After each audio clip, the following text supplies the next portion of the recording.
बहुत आम आदमी है। हमारे पास ना पैसा है, हमारे पास ना कार्डर था, कुछ नहीं था हमारे पास, केवल सच्चाई के रास्ते पे चल रहे हैं। This is what is attracting people towards us. Hi there. Yes, some big findings on our CNN-IBN election tracker tonight. The Aam Aadmi Party projected to make a big debut and win as many as 25 seats on the upper end of that projection. It's been called an audacious experiment in politics, a political miracle of sorts. Will the rise of the Aam Aadmi Party change Indian politics as a whole? Let's get to the main findings, the main projection of our election tracker tonight. Delhi is headed for a three-way split. No party is in a position to form a majority. The BJP is said to be the single largest with 22 to 28 seats. Aam Aadmi Party ahead of the Congress in a tight race for the national capital. Aam Aadmi is not just a spoiler. Aam Aadmi emerges as a contender for power in Delhi. Could get as many as 19 to 25 seats, same as the Congress. There you have the seat projection there that we are bringing you. It's a stunning debut. If this turns out to be the case, it is indeed a stunning debut for the Aam Aadmi Party. As you can see, who is the preferred CM? At the bottom is the BJP's Harsh Vardhan with 2% votes, I beg your pardon. A caveat here, the poll was conducted before the BJP chose Harsh Vardhan as its CM nominee. Sheila Dikshit in second place. Who is Delhi's top choice to be Chief Minister? Arvind Kejriwal, 25% opting for Arvind Kejriwal. Let's turn it over immediately to our panelists for what is really a remarkable projection in our election tracker. Joining us, of course, is Yogendra Yadav, member of the AAP as well as senior fellow of the CSDS. We have Meera Sanyal, chairperson of Liberals India for Good Governance, the Indian Liberal Group. Right here in our studio, Dr. Jaiprakash Narayan, president of Lok Satta Party, former member of NAC. The Lok Satta Party, another AAP-like experiment in independent politics and clean politics. But for the last decade, you've been steadfastly trying to create a space for yourself in Andhra Pradesh, which the AAP has so successfully managed to do in Delhi. And Ajoy Bose, senior journalist. Let's kick it off with you straight away, JPG. What has AAP done to make this particular success possible? That's point number one. And do you think it'll have a knock-on effect across the country if it wins this kind of victory? The second question first. I think it's incredibly good news. All of us who really want transformation of Indian politics cannot ask for better platform. Delhi obviously is an ideal city, but AAP has done a remarkable job at reaching out not merely to the middle classes but the poor. From being a spoiler, as you said, to a contender, and from being a middle class kind of an agenda to actually go to the poor, the real Aam Aadmi, and break that barrier is an exceptional performance. And from being regarded as a party that would only make your votes wasted to a party that would actually make your votes count is an incredible thing. Once you cross that barrier, then suddenly new politics becomes viable. And I think once Delhi has established this or proves this, if these numbers hold, you think the mainstream parties can actually adopt this model? Do you think do you see it catching on? Because nothing succeeds like success. If Aam Aadmi does this and succeeds, they will have to do it. All over the world, reform always happened that way. Right. Either the mainstream parties, out of their own sense of survival, actually adapt the best methods and realize that reform within the parties is necessary, or else they look at the end of the barrel. Or they perish. Or they perish. So this could even become an example for mainstream parties. Yogendra Yadav of AAP is joining us. Yogendra, I'm not going to congratulate you because, of course, these are just projections and we're still weeks away from the result. It's a remarkable projection, though. But let me get your views on what the Congress has been saying. The fact is, for a 3-term Chief Minister, Sheila Dikshit is still holding. She is still in a fight. She's still in that 3-cornered contest. That's point number one. And point number two, the Congress is saying we haven't even started our campaign yet. We haven't even declared our candidates yet. So AAP is first off the block. So they are benefiting. We are not even in the race at the moment. We haven't even begun. Your reactions to these two questions? I should begin by clarifying, Sagarika, that I've had nothing to do with these projections of the CSDS, because I believe that was discussed in the earlier program.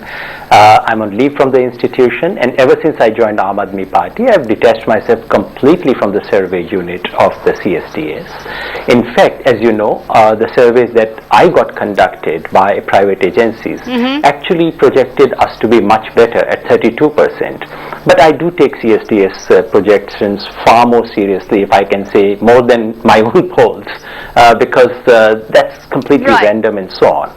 In one sense, it's remarkable because it shows the performance, which is extraordinary, historic, as Jayaprakash Narayan said, one of the few occasions when a new party appears to be doing so well. In another sense, unremarkable, because actually over the last 3 weeks or 4 weeks or so, every single poll has now put Aam Aadmi Party at 25% and above. So what we know but for sure with all the polls, and CSDS poll is a final confirmation of that because it's seen as a gold standard of survey, that we are looking at a triangular race. It is no longer a two-horse race. But Yogen, respond to the Congress point. No longer a waster. But respond to the Congress point that it's too close to call, that even after 3 terms, Sheila Dikshit is still in the race. She's still in the three-cornered fight. She's still not a washout. It's not a wipeout for Sheila Dikshit. So she's still very much in the reckoning. That's point number 1. And point number 2, that the Congress hasn't even started campaigning. Nor has the BJP started campaigning. They haven't even declared their candidates. So it's too early to actually factor them in when they haven't even begun their campaign. So just respond very quickly to these 2 points. That's a very fair point that of course this poll doesn't show as a washout for Congress. We have to wait. Usually opinion polls tend to overestimate the ruling parties even before the candidates are announced. By and large, ruling parties in any pre-election opinion poll do much better than they actually do in elections. So to say that once the candidate come out, something dramatic is going to happen, there is an element of hope for the party. And of course it's too soon to write off a party like Congress. But usually ruling parties tend to do worse as the elections come closer if there is an anti-incumbency element, and usually the party which has the momentum tends to gain it towards the end. And in this instance, it's quite clear that the momentum is with Aam Aadmi Party, and that's really the message of all the surveys.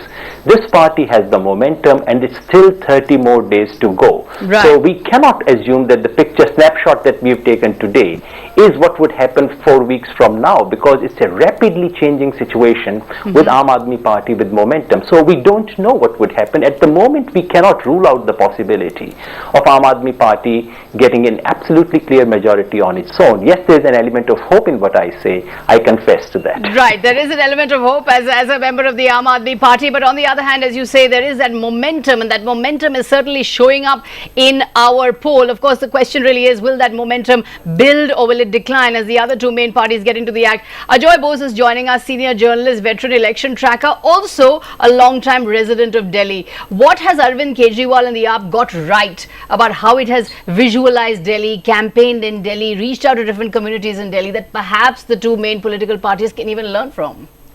Well, you must understand the context in which the Aam Aadmi Party came about. You must remember that the Anna Hazare movement against corruption captured the public imagination in a very unique and unprecedented manner. Right. So that was first a completely different phenomenon. Secondly, you had this spontaneous upsurge of rage and protest after the gang rape in Delhi. The Aam Aadmi Party, you must remember, is campaigning in the context of these 2. Thirdly, Arvind Kejriwal and his sort of volunteers have spread out into Delhi slums, which is into where the majority shanty of towns, Delhi where the majority lives. of Delhi stays. And apart from the middle class outrage, they seem to be encashing the support of the auto rickshawalas, which are very apparent how much they support, which I thought was a brilliant political move, but also the poor of Delhi, because your numbers show that they're getting significant support from poor people in Delhi, the Dalits, the lower castes, and the poor. So I think that is a very, to very reach significant. out to the slum colonies, It's to a reach very out to the lower significant- income groups, to reach out to the marginalized, to not believe that Delhi is simply a city of the urban middle class or the Absolutely. So I think elite these are middle class. important things. These are very important things. But let me just put to Jayaprakash Narayan the point about the politics of corruption. As you've always said, the honest candidate, the clean politician, as you yourself are, is up against money power, muscle power, caste, community and vote banks. Now, in a situation where the underprivileged sections, the poorer sections are gravitating towards Aam Aadmi, is there a possibility also that come election day, and once the liquor starts flowing, and once the freebies start flowing, and once all the sops start flowing, that perhaps those communities could also be vulnerable to the kind of populist promises that the two main political parties are able to hold out, which is why they often say that the two main political parties are perhaps more winnable than the AAP. That's always possible, but at the same time, when there are two entrenched players with traditional politics, hopefully one will neutralize the other. And therefore, the new entrant with a clean record and a very genuine promise will be able to retain the present support. So, it's really very difficult to predict at this point of time, because cities are a little different from rural areas. Right. And Delhi possibly is most refreshingly different, and I hope it will stay that way. And you were making the point earlier when we were discussing the Aam Aadmi Party earlier about how Delhi is very different from that very primordial loyalty-driven vote banks, from that vote bank very amenable to money power and muscle power. Why do you believe Delhi is so different and so amenable to the AAP message? Two reasons. Immigrants anywhere in the world are always much more practical and pragmatic about life, because they are uprooted, and now it's about what really matters, not these primordial loyalties. And Delhi is essentially a city of immigrants. Two, being the national capital, there is no particular section that actually holds the levers of power. It's not a part of a large state where you feel this community, that community, Jat or Reddy or Kama, somebody else is dominating, and therefore there's no sense that I am aggrieved and therefore I have to now lash out, or I am the dominant group and therefore I have to dominate, kind of thing. And three, Delhi has the highest per capita income, though it has a significant slum population and poor population. Even the poor in Delhi, I suspect, have much higher per capita income than the rest of India. And as incomes grow throughout the world, it's known, democracy matures actually. People start asking more and more questions. And perhaps because the media is now so much centered in Delhi, and Aam Aadmi Party is so adept in utilizing the media very skillfully, and the media have been also very generous in promoting new politics. That also is a huge advantage. So I think Delhi is particularly suitable to promote this kind of new politics. Yeah, but it doesn't mean it should be limited to Delhi. But once It cannot Delhi be limited to shows Delhi. the way, I'm sure much of urban India and metropolitan India will follow suit, and eventually, hopefully, it will actually become the. It will have a knock-on effect across the country. Before I get to Meera Sanyal, let me just also put to Yogen. Yogen, did you set out consciously to become a Delhi ki Awaaz? The kind of issues you took up, the child rape incident, the Nirpreet Kaur incident, the Sikh widow who was fasting against the acquittal of Sajjan Kumar, the anti-VIP culture. Did you set out very carefully to become the Awaaz of this city, and therefore it has found such a ready resonance? Do you believe that that's one of the reasons why you have been successful, that you set out to become a Delhi ki Awaaz? Of course, our Delhi unit, and there is more to Aam Aadmi Party than Delhi unit. Our Delhi unit set out to become a Awaaz of Delhi, and of course, we very consciously did our Bijli Pani campaign, which actually spoke to the Aam Aadmi, the ordinary people of Delhi, the point that Ajay made. That's very much the case. I should acknowledge the point that Jayaprakash Narayan is making, that in a sense we had two advantages. One advantage was of the context, the point that Ajay made, context of disgust with politics, corruption, search for an alternative, and second was the context of Delhi city, which has some advantages for a new party. These are advantages which were not available to a party like Lok Satta. Doing it in Andhra Pradesh is a different ball game than doing it in a city like Delhi. That's true. At the same time, I do believe that this experiment is scalable.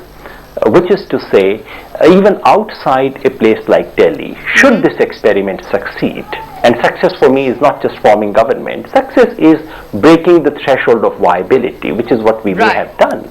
If this experiment is successful, we can carry it to rural India, not necessarily only to metros. That's going to be a big challenge, but I think it should be possible. We of course have to wait and see. If this experiment is successful and it can break through the power of money, it can break through the power of muscle, it can break through the power of liquor, through primordial vote banks, then indeed it is a model that really has arrived with a bang on Indian politics and will certainly have a ripple effect across the country. Let me put that to Meera Sanyal. Meera Sanyal, do you see that happening? Do you see, as someone who has campaigned in Delhi for the Aap party, do you feel that in fact there is that kind of resonance that people are willing to think of a different kind of politics? They don't necessarily want votes, vote banks and caste and liquor and money, that they're so fed up they are looking for that new kind of politics which AAP is giving them. Absolutely, Sagarika. There really is a need for a new political narrative in our country. And one of the things that I have seen on the ground is that this was clearly a campaign which was driven by volunteers and not by cash.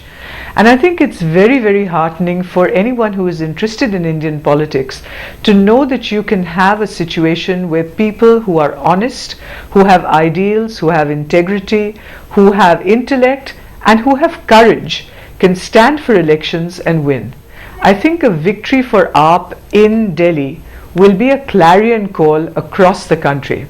It's also a message that the closed club of politics is now opening up. Right, it is the democratic now you had to gatecrasher. be the child of a politician, Right. Absolutely, or you had to It is be the a democratic celebrity gatecrasher. film star. Right, to make it, and now the Aam Aadmi has literally found his feet in politics. What a quite a resounding success is that. But we're going to have to take a break at this point. When we come back, we look at the different sections who are supporting the AAP. These are the young people, the lower income people, the college educated, those who are exposed to the media, and ask, are these sections also going to come out and vote? Because these sections are notorious for expressing their support but not coming out and voting, particularly the educated youth. That's after the break.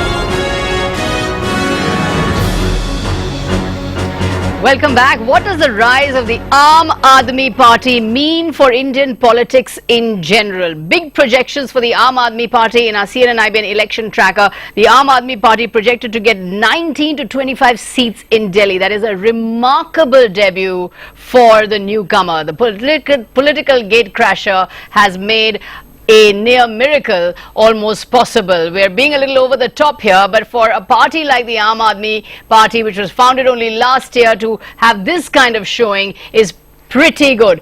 Let's put it over to our panelists. The overall impact of this kind of a result, even if Aam Aadmi doesn't form the government, if it even registers this kind of an impact, what do you see happening in the rest of politics across India? Well, I think the message is just, is far, far more than just a question of the Aam Aadmi Party coming as a new party and making a spectacular debut. Because the Aam Aadmi Party is spreading a very unique electoral message. It is basically arguing against the politics of patronage, which we've seen so far being indulged by various parties. Basically, they are telling people that you have a much bigger stake in governance than what you have been used to all along. That's a radically new message and works very well with urban audiences, because this is a quintessentially urban demand really, because I think in urban areas people want to participate in governance also. Their demands are much more specific and their demands are bread and butter issues and immediate issues.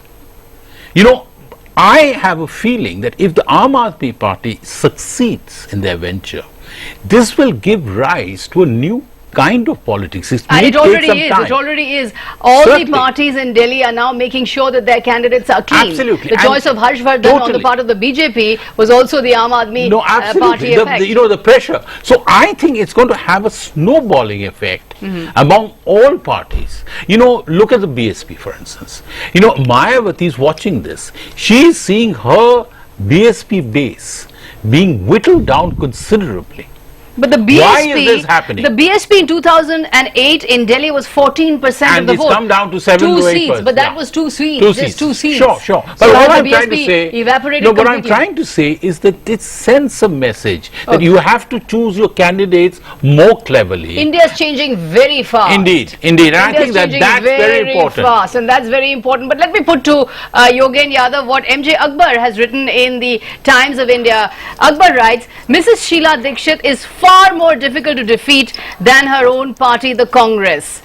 As far as the AAP is concerned, it is still a movement. They might be more successful in creating a rebellion than in benefiting from the achievement of the movement. What he's saying is that you're a movement, you're a rebellion, you still may not have the trust factor of people that you will form a government, a good, efficient government. First of all, I think the surveys actually ask people not only about their level of respect for the movement, they actually ask them about the vote share, who they're Right. likely to vote. So if you get something like 27, 28%, whatever the figure projected here, that's about vote. It's not just about that. So surely something of that has begun to affect. I think something is beginning to happen to Sheila Dikshit's popularity. She has been at one point one of the most popular chief ministers, but I understand that the CSDS figures have shown that the popularity of her government But you and know, her Yogen, specifically is but actually Yogen, at its lowest in the just to last interrupt 15 you, years. but just to interrupt you, you know, for a 3-time chief minister, she's got 3 terms behind her, to still be in the mix is quite an achievement in its own way. Yes, of course. The very fact that she got the 3rd term was a great achievement. Very few chief ministers have done so. But it seems that that great run is coming to an end now. And there is a desperate search for an alternative. And that's the point I think Ajay was making. That people want an alternative, and wherever they find an alternative, there are all kinds of alternatives floating in the country right now, but if they find a positive alternative, then there still is idealism in our country. There still is. Desire to do some change. I saw it today. I mean, I was in a youth rally this day, and I saw that idealism in their eyes, which I haven't seen for 20 years. I want to put that youth point to JPG, which is what I went to break with. Will the youth come out and vote? And at the end of the program, what do you see this kind of showing? How do you see it affecting politics in general? I believe the youth will vote, and vote overwhelmingly this time. And we must not understate the importance of what's happening in Delhi. Whether it's Mahanta's AGP or NTR's TDP or other parties across the country that rose suddenly, they all came when there was a vacuum. There's no alternative to Congress party, and therefore another party had to come in, and individuals sometimes may have galvanized the forces. But when there are entrenched forces, 2 very strong entrenched forces, for a Johnny-come-lately with next to no resources, no organization, no traditional political strength, to actually pose a challenge of this magnitude is an incredible achievement. It's an incredible achievement. There is no question about it. That itself is, I think, a huge watershed in India's politics. It's a huge watershed in Indian politics. And electability barrier is now broken. Right. But what Aam Aadmi must now make sure is 2 things. A, mistakes must not happen in the next one month. And B, expectation management, because people now want miracles. Even if Aam Aadmi gets only 10 seats or 15 or 25 or 30 or gets into office, people now expect miracles. People must be told that miracles will be made to happen by them, not by somebody who is elected. Not by somebody else. Those are very wise words of counsel. Don't let expectations get too sky high, and don't expect a miracle. Thank you very much to all my panelists for joining me. Unfortunately, that's all we have time for. We have been asking whether the Aam Aadmi Party's success in Delhi will have a knock-on effect across the country. Remember, it may not form the government, but what it has achieved in our CNN-IBN election tracker is in itself, as Jayaprakash Narayanji said, a remarkable achievement. On that note, thanks for watching Face the People.